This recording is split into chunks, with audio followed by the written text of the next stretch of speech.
Assalamualaikum warahmatullahi wabarakatuh. My name is Nur Samsia, and today I would like to present my thesis with the title The Effect of Financial Literacy, Herding Behavior, and of Overconfidence on Investment Decisions of Stocks Investors in Jabodetabek. Let's begin. And this is the table of contents. The first chapter is introduction, the second chapter is literature review, the third chapter is result methodology, the fourth chapter is result and discussion, and the last chapter is the conclusions. The government announced that the COVID-19 virus entered Indonesia on March 2, 2022 and caused economic growth to experience pressure of up to -5.32 in the third quarter of 2022 via Kizan.com. Indonesia had experienced an economic crisis and resulted in both large and small companies experiencing losses and even bankruptcy, by CNBC.Indonesia.com. In the other way, the coronavirus pandemic has increased public awareness about how to handle finances, one of which is increasing awareness to start investing. The existence of technology makes it easier for investors to obtain information, receive analytical recommendation, and make investment. According to Notfinger and Sayers 1999, investors tend to rely more to analytical recommendation rather than the result of their own analysis, which result in irrational behavior.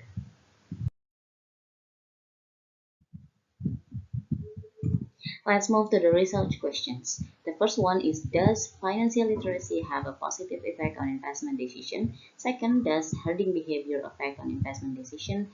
And the last is, does the overconfidence affect on investment decision? Purposes are, first, to find out the effect of financial literacy on investment decision. Second, to find out the effect of herding behavior on investment decision. And the last is to find out the effect of overconfidence on investment decision. And then the benefit that we can take from this research are, first, for investors, to increase the knowledge of stock investors and be able to make a better investment. Second, for students to become a reference source for economic education study program student. And the third is for researchers to apply knowledge of economic education that has been learned to obtain during the process. Let's move. The second chapter is theory. The first theory is signal theory. In the book of the Portfolio Theory and the Indonesian Capital Market 2022 states that signal theory is a theory that discusses the ups and downs of market prices that influence investors' decisions. Associated with the signal theory, that the pandemic event that occurred was accepted by the market as a signal, providing new information. In this condition, the market announced that it gives a signal to investors resulting in the change in the trading price. The second is market efficient hypothesis theory. In the book of investment management by Frank G. Fabozzi, translated by Tim Salemba 4, 1999, the efficient market hypothesis states that the stock price formed reflects all available information. In the book Financial Research Empirical Test Karya Asnawi Wijaya 2005, the efficient market hypothesis states that the individuals can think fairly and not use the psychological factors in making decisions, so that the stock price reflects all available information. Let's move to the literature review. The first one is investment decision. Investment decision is a policy taken to make decisions when an individual faces more than one investment opportunity to anticipate future rewards and profit before the capital is invested. And the second one is a financial literacy. Based on POJK number 76 of 2016, financial literacy is a knowledge, skill, and beliefs that influence a person's attitudes and behavior to improve the quality of decision making and investment management to achieve prosperity. The third one is herding behavior. Is defined as a pattern of behavior that creates relationship between individuals where investors have a tendency to follow the decision of other investors. This behavior can be triggered by individual thoughts, feelings, and behaviors. And then the last is overconfidence. Is a condition of believing that investor has a better skill than other investor. This is because they have an imitation on the information they retrieve and making them think as if they have the knowledge and the ability to outperform other better than the other investors.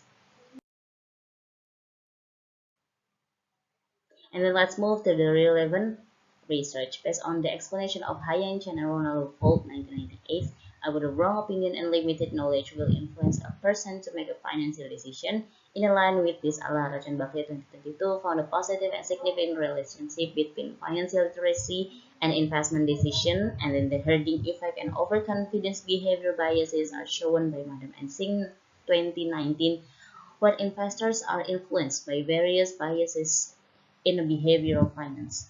Concludes refer to investors who have a limited knowledge and influence on investment decision making. And then the bias of overconfidence behavior is not found in the SAS and Mamu 2017, who seen that if overconfidence cannot make investment decision better. And then this is the theoretical framework. We had five variables. The first one in financial literacy, the second was in herding behavior, the third one is overconfidence, and the last one is investment decisions. Let's move to the chapter 3, methodology. Time. The time that has been done on December 2022 until June 2023. The type of data is primary from questionnaire. Type of research is quantitative research. Type of analysis is a multiple linear regression, and then sampling technique that used is convenient sampling. And these are the tests that has been used in this research. The first one is instrument trials, contains validity test and reliability test. And the second one is classic assumption test, included multicollinearity test. The data must be free from this one when if IF number is lower than 10 and have tolerance number bigger than 0.1. The second one is heteroscedasticity test if the signification value is higher than 0.05, so there is no high correlation between variable.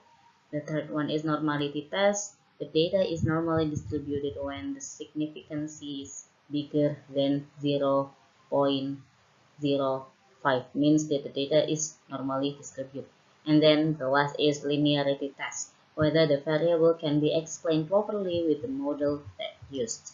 The last test that used is statistic test. The first one is F test. If F count bigger than F table, then H0 is rejected, means that there is no simultaneous effect between variables. The second one is T test. If the T count bigger than T table, then H0 is rejected, means that there is no partial effect between the variables. Baik, selanjutnya kita beralih ke bab 4. Yang bagian pertama itu adalah deskripsi. Nah, di sini sudah ada dua data. Yang pertama itu adalah deskripsi tentang responden berdasarkan dari usia. Nah, dalam deskripsi ini terbagi menjadi 5 kategori. Yang pertama itu adalah responden dengan usia 17 sampai dengan 20 tahun sebanyak 27 responden, kemudian 20 sampai dengan 30 tahun yang paling banyak yaitu sebanyak 75 responden, dan usia 30 sampai dengan 40 tahun sebanyak 14 responden, usia 40 sampai dengan 50 tahun sebanyak 2 responden, dan usia di atas 50 tahun sebanyak 1 orang responden.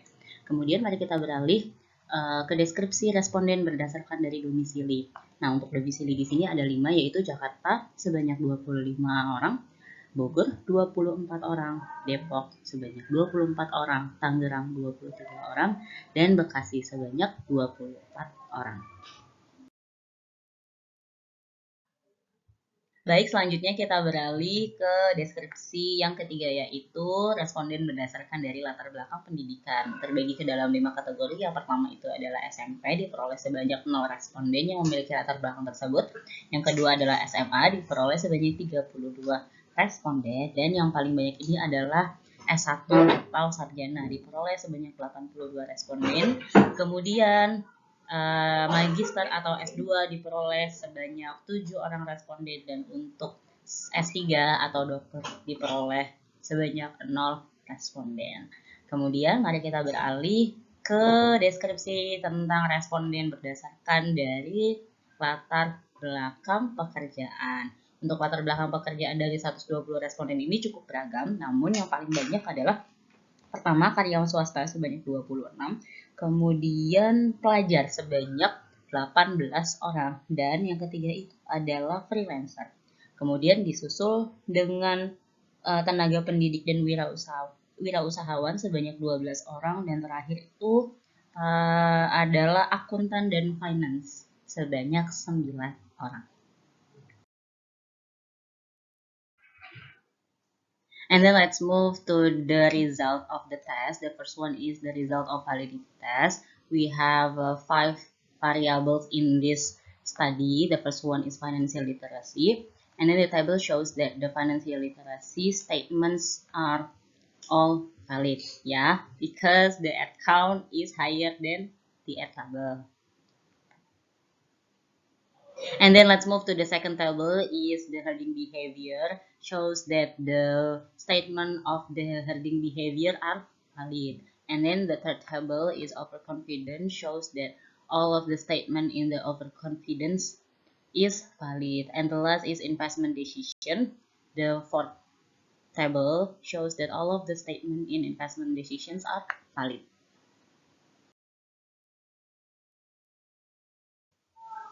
And then let's move to the reliability test result. This table shows that all of the variables in this research, financial literacy, earning behavior, overconfidence, and investment decisions are reliable because the Cronbach alpha is smaller than the criteria Cronbach alpha. So these questions can be used to the next level. And then let's move to the statistic analysis. The first one is financial literacy. In this first table, we have the N, or the amount of the data, is 120. The minimum score is 15. The maximum score is 50. And the mean is 41.01. And the standard deviation is 5.23. And for the categorized, used by the Otoritas Jasa Keuangan divided into 4 categories. The first one is very low with the score range 1% until 25%. The second one is low with the score range 26% until 50%. And then thick with the score range is 51 until 75%. And the last one is high with the score range 76 until 100%. And based on the category, they are,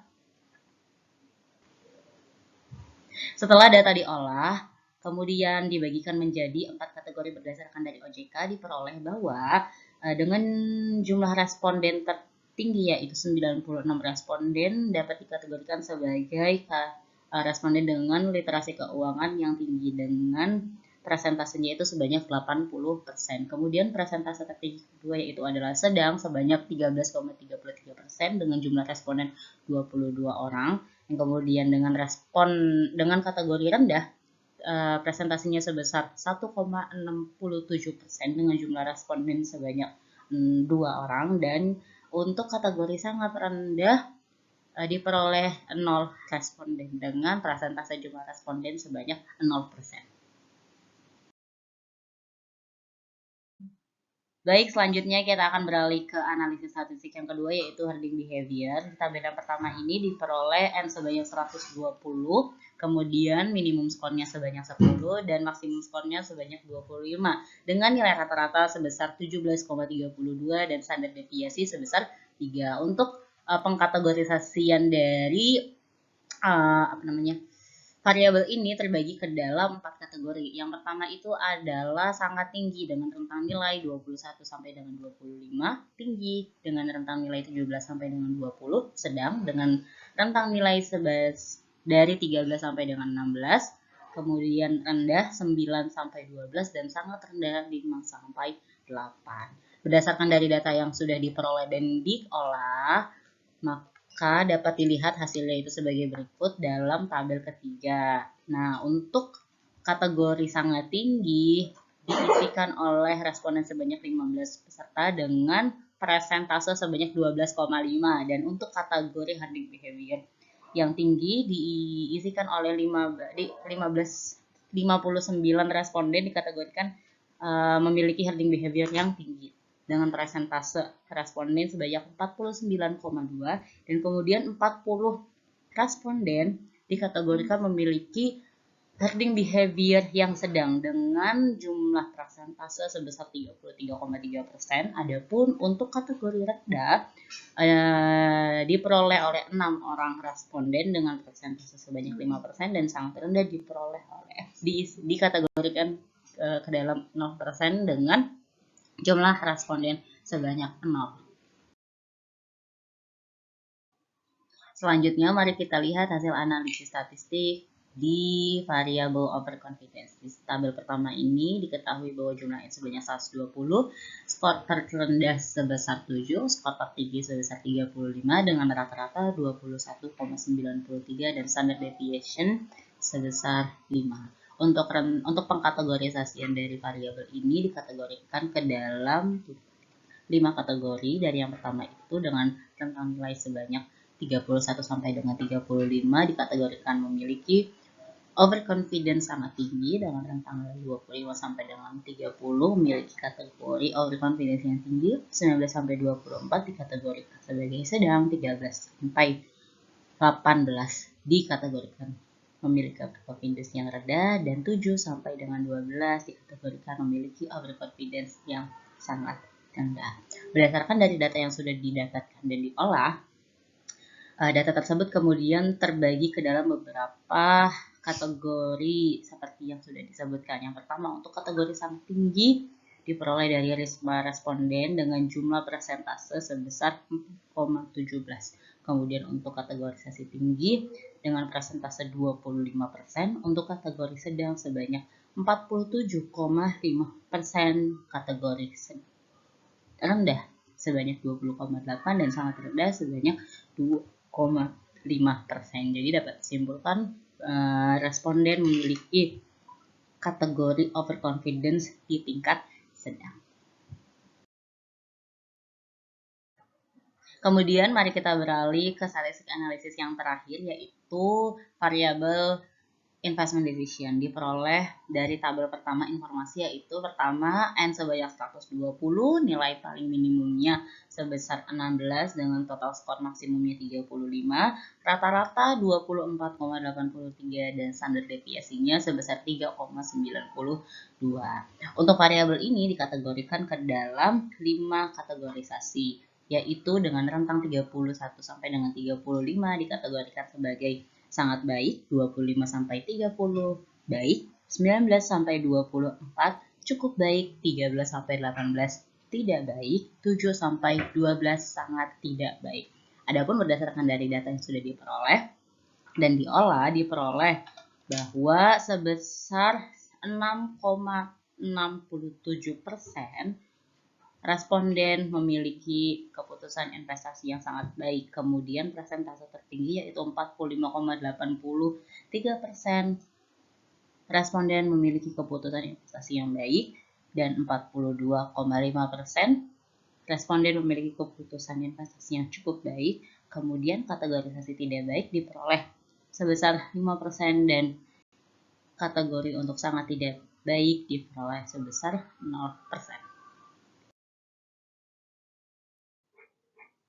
Baik, selanjutnya mari kita lihat untuk pengujian tes sebelum melakukan uji asumsi klasik. Yang pertama itu adalah normality test dengan menggunakan uji Kolmogorov-Smirnov test. Diperoleh nilai sebesar 0,65. Hal ini menandakan bahwa data berdistribusi normal karena lebih besar daripada 0,05. Langkah selanjutnya yaitu adalah melakukan uji multicollinearity test. Nah, dari uji ini diperoleh dua buah data dari masing-masing variabel. Yang pertama adalah nilai FIF. FIF, yaitu yang pertama literasi keuangan sebesar 1,362, herding behavior 1,48, dan overconfidence sebesar 1,402. Untuk uji ini dikatakan data tidak memiliki multikolinearitas apabila nilai FIF-nya lebih kecil daripada 10. Berdasarkan dari hasil ini menandakan bahwa masing-masing dari variabel tidak mengalami gejala multikolinearitas. Hal itu juga diperkuat dengan nilai toleransi yang lebih kecil daripada 0,1. Literasi keuangan memiliki nilai toleransi sebanyak 0,734, herding behavior sebanyak 0,672, dan overconfidence sebanyak 0,713. Dapat disimpulkan bahwa data ini berdistribusi normal dan tidak mengalami multikolinearitas sehingga dapat dilanjutkan untuk uji selanjutnya. Baik, selanjutnya mari kita lihat hasil dari pengujian heterohedastisitas. Dalam uji ini digunakan uji White untuk menguji apakah data memiliki hubungan antar variabel yang kuat atau heterohedastisitas. Nah, diperoleh nilai signifikansi dari literasi keuangan, herding behavior, overconfidence, X1 kuadrat, X2 kuadrat, X3 kuadrat, X1 dikalikan dengan X2, X1 dikalikan dengan X3, dan X2 dikalikan dengan X3, diperoleh bahwa signifikansinya lebih besar daripada 0,05, sehingga dapat disimpulkan bahwa data ini tidak mengalami heterohedastisitas melalui uji White, sehingga dapat dilakukan pengujian yang selanjutnya, yaitu uji asumsi klasik. Untuk pengujian selanjutnya, mari kita lihat hasil dari linearitas. Linearitas ini melihat apakah model yang digunakan sesuai. Yang pertama itu adalah literasi keuangan dengan keputusan investasi dengan nilai linearity sebesar 0,000 dan deviation from linearity-nya sebesar 0,853. Hal ini dikatakan bahwa literasi keuangan keputusan investasi memiliki hubungan linear karena nilai linearity-nya itu adalah sebesar 0,00 dan standar deviasinya itu lebih besar daripada 0,05. Adapun untuk hubungan herding behavior dan keputusan investasi juga dikatakan memiliki hubungan linearitas. Keduanya dapat dijelaskan dengan konsep linearitas. Mengapa? Karena nilai signifikansinya adalah nilai signifikansi linearity-nya adalah sebesar 0,000 dan standar deviasinya itu memiliki nilai 0,151 di mana lebih besar daripada 0,05. Namun untuk hubungan antara overconfidence dan keputusan investasi memiliki linearity sebesar 0,00.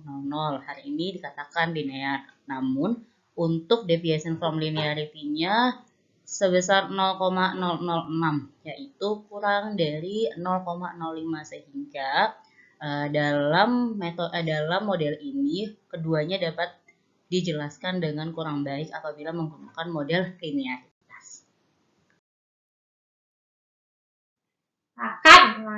And then let's move to the multiple regression test result.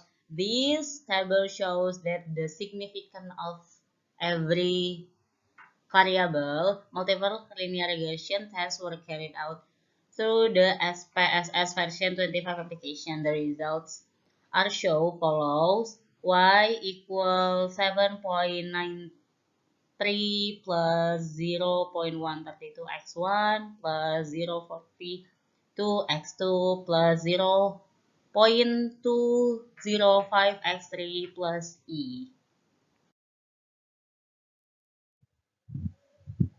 Let's have a look on the result of the t-test. Please be aware and pay attention to this line that include first, financial literacy has a positive and significant influence on investment decision. This is based on the calculated t-value 2.317 is bigger than t-table of 1.981. And second is herding behavior has a positive and significant influence on investment decision. This is based on the calculated t-value 3.879 is bigger than t-table of 1.981. And then the last is overconfidence has a positive and significant effect on investment decision. This is based on the calculated t-value of 3.390 is bigger than t-table of 1.981. Let's move to the last chapter. With the first one is implication. Based on the result of this study, these are the implications. First, uncertainty in economy change people's perspective on how money is managed. Increased understanding of financial literacy has an impact on a decision to invest better. Second, investors who are faced with the market uncertainty tend to imitate the decision of other investors, ignoring the fundamental side of the company's ability, choosing to invest with the aim of making profit. And then the community has adequate financial management knowledge, so they feel confident in their ability to make investment, doing sales and purchases of shares with the belief that they will benefit from these activities and ignoring what is fundamental side of the companies. And then the last is suggestions. The factors used in this study are limited to financial literacy, herding behavior, and overconfidence. In the future research, other factors such as accounting information, risk tolerance, neutral information, and so on can be seen. Investor criteria used in future research can be moved to varied with other instruments such as mutual funds or crypto assets. Thank you so much for watching this presentation. I hope you enjoy the knowledge that I can share with you. The last essay, wassalamualaikum warahmatullahi wabarakatuh.